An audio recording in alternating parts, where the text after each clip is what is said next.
Chapter 2. Matthew Cuthbert is surprised. Matthew Cuthbert and the sorrel mare jogged comfortably over the 8 miles to Bright River. It was a pretty road, running along between snug farmsteads, with now and again a bit of balsamy fir wood to drive through or a hollow where wild plums hung out their filmy bloom. The air was sweet with the breath of many apple orchards, and the meadows sloped away in the distance to horizon mists of pearl and purple. While the little birds sang as if it were the one day of summer in all the year. Matthew enjoyed the drive after his own fashion, except during the moments when he met women and had to nod to them. For in Prince Edward Island, you are supposed to nod to all and sundry you meet on the road, whether you know them or not. Matthew dreaded all women except Marilla and Mrs. Rachel. He had an uncomfortable feeling that the mysterious creatures were secretly laughing at him. He may have been quite right in thinking so, for he was an odd-looking personage, with an ungainly figure and long iron-gray hair that touched his stooping shoulders, and a full, soft brown beard which he had worn ever since he was 20. In fact, he had looked at 20 very much as he looked at 60, lacking a little of the grayness. When he reached Bright River, there was no sign of any train. He thought he was too early, so he tied his horse in the yard of the small Bright River Hotel and went over to the station house. The long platform was almost deserted, the only living creature in sight being a girl who was sitting on a pile of shingles at the extreme end. Matthew, barely noting that it was a girl, sidled past her as quickly as possible without looking at her. Had he looked, he could hardly have failed to notice the tense rigidity and expectation of her attitude and expression. She was sitting there waiting for something or somebody, and since sitting and waiting was the only thing to do just then, she sat and waited with all her might and main. Matthew encountered the station master locking up the ticket office preparatory to going home for supper, and asked him if the 5:30 train would soon be along. "The 5:30 train has been in and gone half an hour ago," answered that brisk official. "But there was a passenger dropped off for you, a little girl. She's sitting out there on the shingles. I asked her to go into the ladies' waiting room, but she informed me gravely that she preferred to stay outside. There was more scope for imagination," she said. "She's a case, I should say." "I'm not expecting a girl," said Matthew blankly. "It's a boy I've come for. He should be here, Mrs. Alexander Spencer was to bring him over from Nova Scotia for me." The station master whistled. "Guess there's some mistake," he said. "Mrs. Spencer came off the train with that girl and gave her into my charge. Said you and your sister were adopting her from an orphan asylum and that you would be along for her presently. That's all I know about it, and I haven't got any more orphans concealed hereabouts." "I don't understand," said Matthew helplessly, wishing that Marilla was at hand to cope with the situation. "Well, you'd better question the girl," said the station master carelessly. "I dare say she'll be able to explain. She's got a tongue of her own, that's certain. Maybe they were out of boys of the brand you wanted." He walked jauntily away, being hungry, and the unfortunate Matthew was left to do that which was harder for him than bearding a lion in its den, walk up to a girl, a strange girl, an orphan girl, and demand of her why she wasn't a boy. Matthew groaned in spirit as he turned about and shuffled gently down the platform towards her. She had been watching him ever since he had passed her, and she had her eyes on him now. Matthew was not looking at her, and would not have seen what she was really like if he had been, but an ordinary observer would have seen this. A child of about 11, garbed in a very short, very tight, very ugly dress of yellowish-gray wincey. She wore a faded brown sailor hat, and beneath the hat, extending down her back, were 2 braids of very thick, decidedly red hair. Her face was small, white and thin, also much freckled. Her mouth was large, and so were her eyes, which looked green in some lights and moods and gray in others.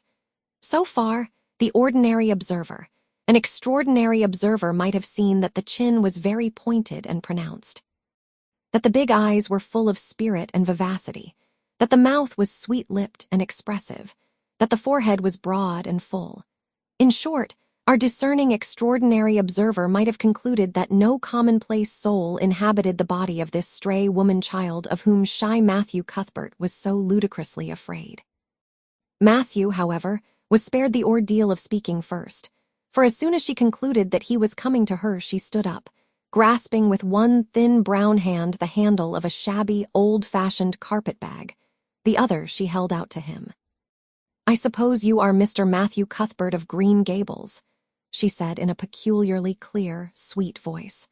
"I'm very glad to see you. I was beginning to be afraid you weren't coming for me, and I was imagining all the things that might have happened to prevent you. I had made up my mind that if you didn't come for me tonight, I'd go down the track to that big wild cherry tree at the bend and climb up into it to stay all night. I wouldn't be a bit afraid, and it would be lovely to sleep in a wild cherry tree all white with bloom in the moonshine, don't you think? You could imagine you were dwelling in marble halls, couldn't you? And I was quite sure you would come for me in the morning, if you didn't tonight." Matthew had taken the scrawny little hand awkwardly in his. Then and there, he decided what to do. He could not tell this child with the glowing eyes that there had been a mistake. He would take her home and let Marilla do that. She couldn't be left at Bright River anyhow, no matter what mistake had been made, so all questions and explanations might as well be deferred until he was safely back at Green Gables. "I'm sorry I was late," he said shyly. "Come along, the horse is over in the yard. Give me your bag." "Oh, I can carry it," the child responded cheerfully. "It isn't heavy. I've got all my worldly goods in it, but it isn't heavy. And if it isn't carried in just a certain way, the handle pulls out, so I'd better keep it because I know the exact knack of it. It's an extremely old carpet bag.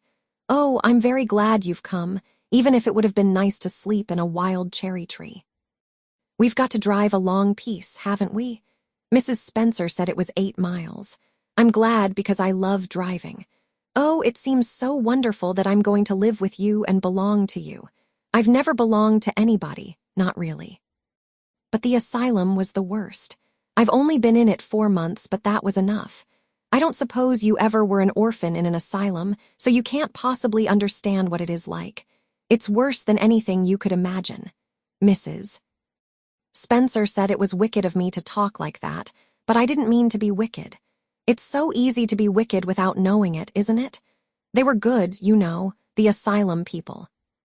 But there is so little scope for the imagination in an asylum, only just in the other orphans. It was pretty interesting to imagine things about them, to imagine that perhaps the girl who sat next to you was really the daughter of a belted earl, who had been stolen away from her parents in her infancy by a cruel nurse who died before she could confess. I used to lie awake at nights and imagine things like that, because I didn't have time in the day. I guess that's why I'm so thin. I am dreadful thin, ain't I? There isn't a pick on my bones. I do love to imagine I'm nice and plump, with dimples in my elbows. With this, Matthew's companion stopped talking, partly because she was out of breath, and partly because they had reached the buggy.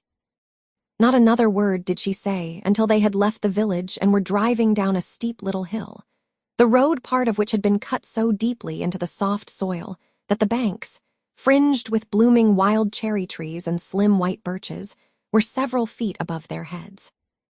The child put out her hand and broke off a branch of wild plum that brushed against the side of the buggy. "Isn't that beautiful? What did that tree, leaning out from the bank, all white and lacy, make you think of?" she asked. "Well now, I dunno," said Matthew. "Why, a bride, of course, a bride all in white with a lovely misty veil. I've never seen one, but I can imagine what she would look like. I don't ever expect to be a bride myself. I'm so homely nobody will ever want to marry me, unless it might be a foreign missionary. I suppose a foreign missionary mightn't be very particular, but I do hope that someday I shall have a white dress. That is my highest ideal of earthly bliss. I just love pretty clothes, and I've never had a pretty dress in my life that I can remember. But of course it's all the more to look forward to, isn't it? And then I can imagine that I'm dressed gorgeously. This morning when I left the asylum, I felt so ashamed because I had to wear this horrid old wincey dress. All the orphans had to wear them, you know. A merchant in Hopeton last winter donated 300 yards of Wincy to the asylum. Some people said it was because he couldn't sell it, but I'd rather believe that it was out of the kindness of his heart, wouldn't you? When we got on the train, I felt as if everybody must be looking at me and pitying me. But I just went to work and imagined that I had on the most beautiful pale blue silk dress. Because when you are imagining, you might as well imagine something worthwhile. And a big hat all flowers and nodding plumes, and a gold watch, and kid gloves and boots. I felt cheered up right away, and I enjoyed my trip to the island with all my might. I wasn't a bit sick coming over in the boat. Neither was Mrs. Spencer, although she generally is. She said she hadn't time to get sick, watching to see that I didn't fall overboard. She said she never saw the beat of me for prowling about, but if it kept her from being seasick, it's a mercy I did prowl, isn't it? And I wanted to see everything that was to be seen on that boat, because I didn't know whether I'd ever have another opportunity. Oh, there are a lot more cherry trees all in bloom. This island is the bloomiest place.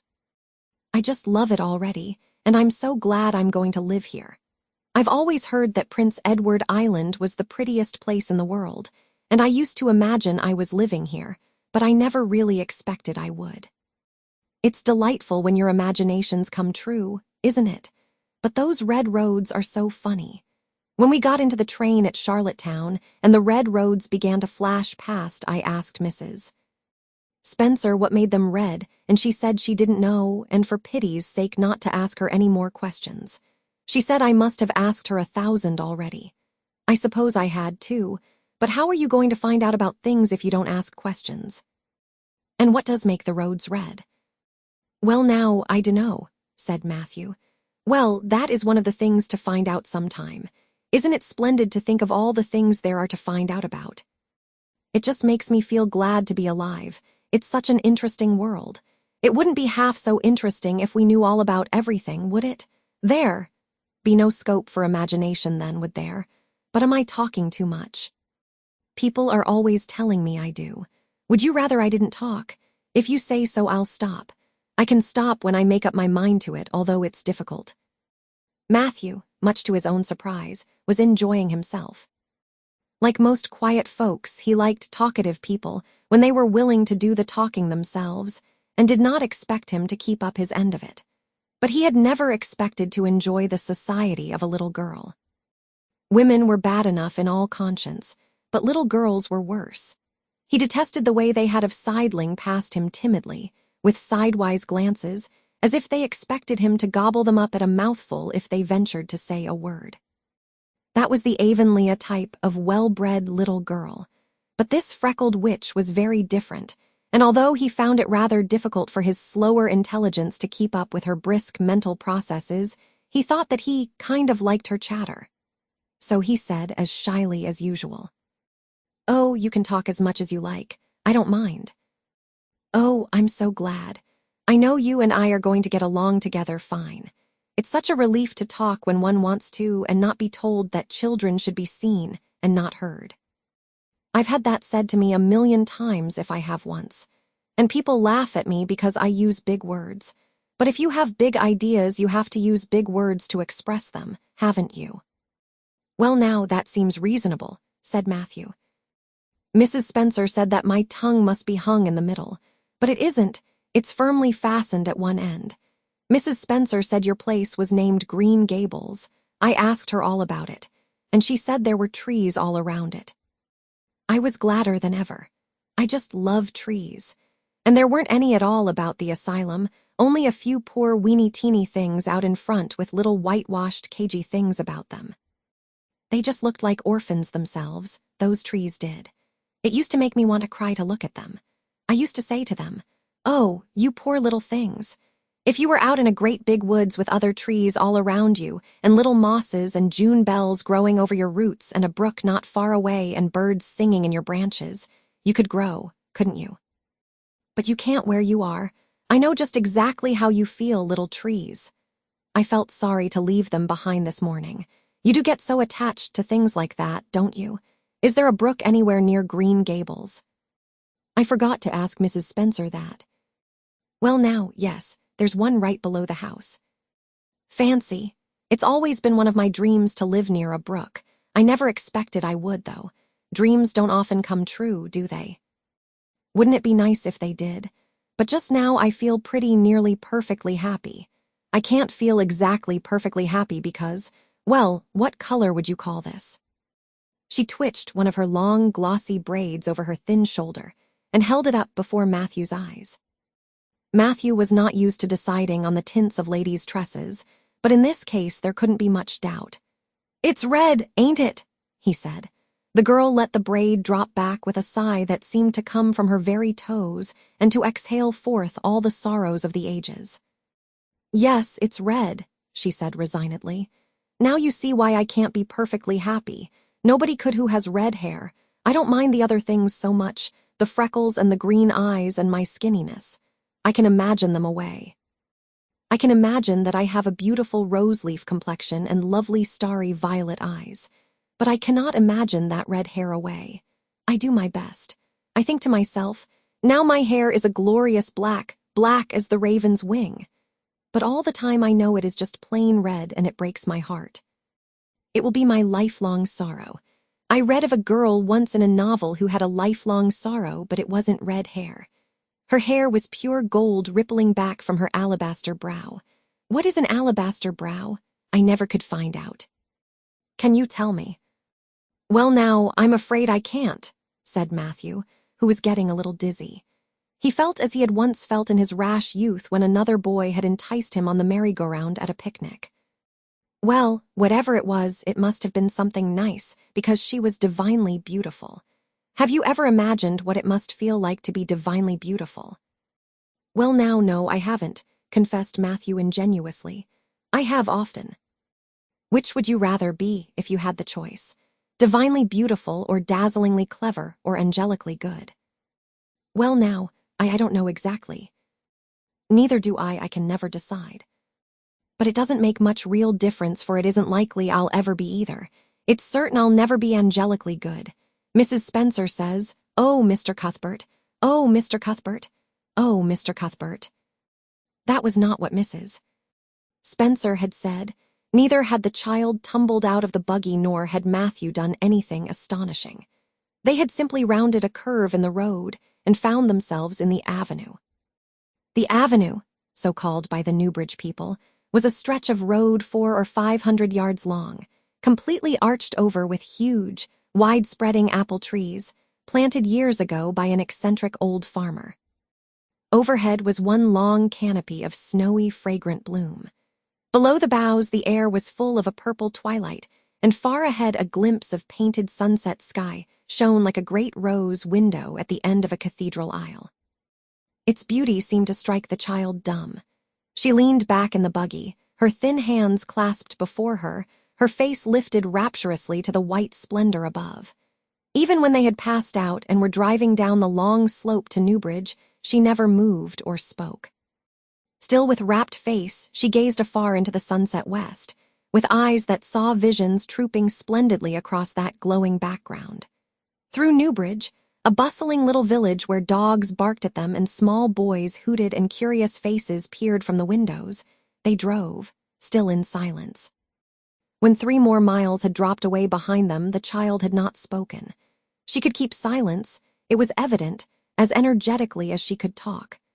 "I guess you're feeling pretty tired and hungry," Matthew ventured to say at last, accounting for her long visitation of dumbness with the only reason he could think of. "But we haven't very far to go now, only another mile." She came out of her reverie with a deep sigh and looked at him with the dreamy gaze of a soul that had been wandering afar, star-led. "Oh, Mr. Cuthbert," she whispered, "that place we came through, that white place, what was it?" "Well now, you must mean the avenue," said Matthew after a few moments' profound reflection. "It is a kind of pretty place." "Pretty? Oh, pretty doesn't seem the right word to use, nor beautiful either. They don't go far enough. Oh, it was wonderful, wonderful. It's the first thing I ever saw that couldn't be improved upon by imagination. It just satisfied me here." She put one hand on her breast. It made a queer, funny ache, and yet it was a pleasant ache. "Did you ever have an ache like that, Mr. Cuthbert?" "Well now, I just can't recollect that I ever had." I have it lots of times, whenever I see anything royally beautiful. But they shouldn't call that lovely place the Avenue. There is no meaning in a name like that. They should call it, let me see, the White Way of Delight. Isn't that a nice imaginative name?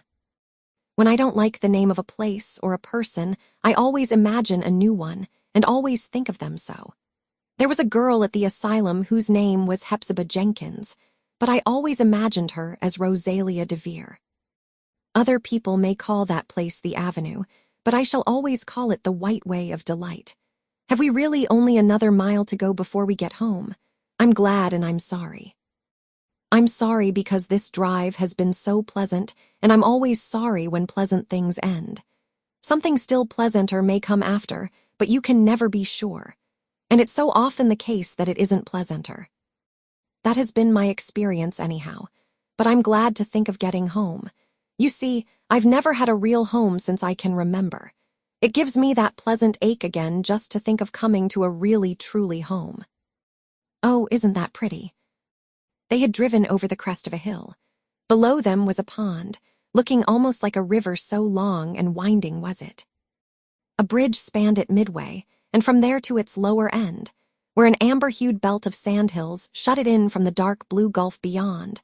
The water was a glory of many shifting hues, the most spiritual shadings of crocus and rose and ethereal green, with other elusive tintings for which no name has ever been found. Above the bridge, the pond ran up into fringing groves of fir and maple, and lay all darkly translucent in their wavering shadows.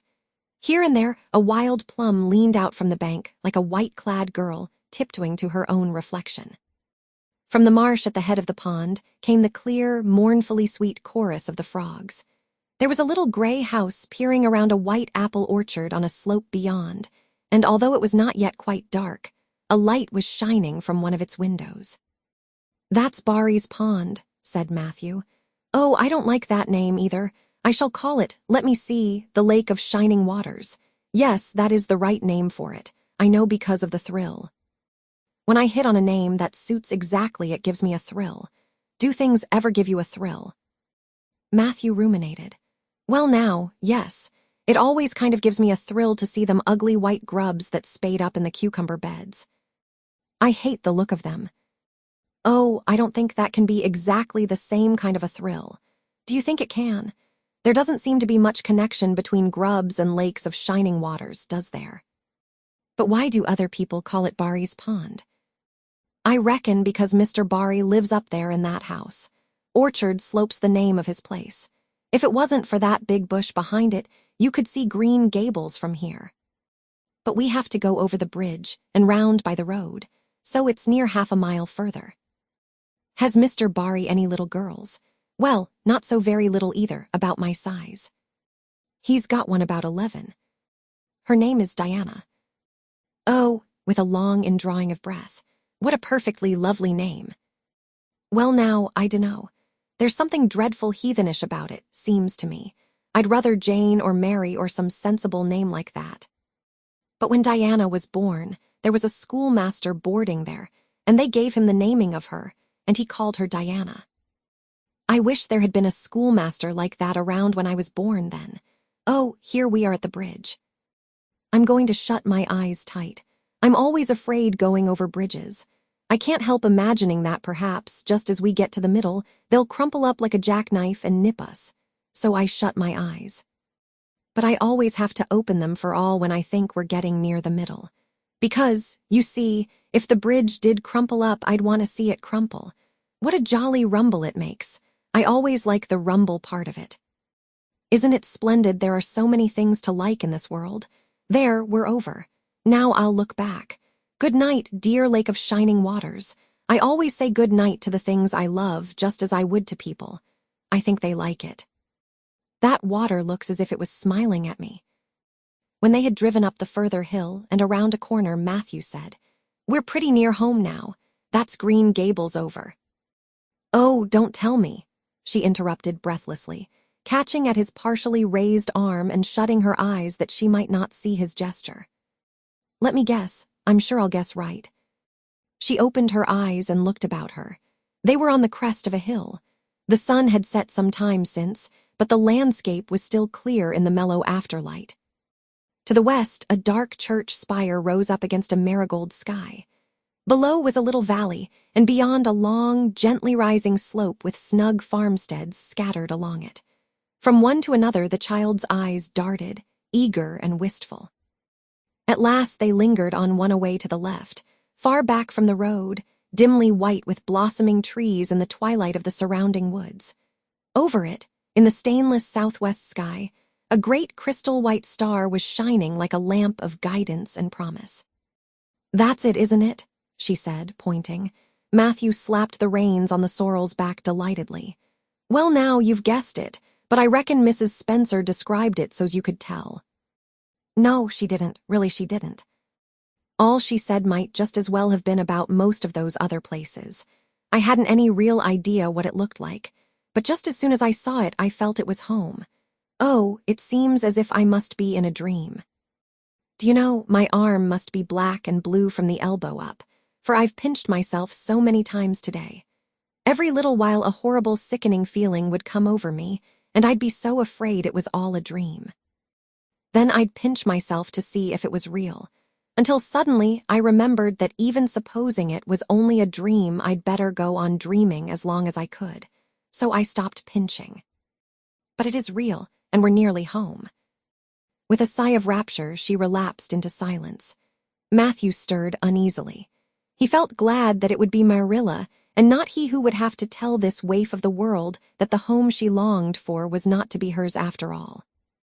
They drove over Lynn's Hollow, where it was already quite dark, but not so dark that Mrs. Rachel could not see them from her window vantage, and up the hill and into the long lane of Green Gables.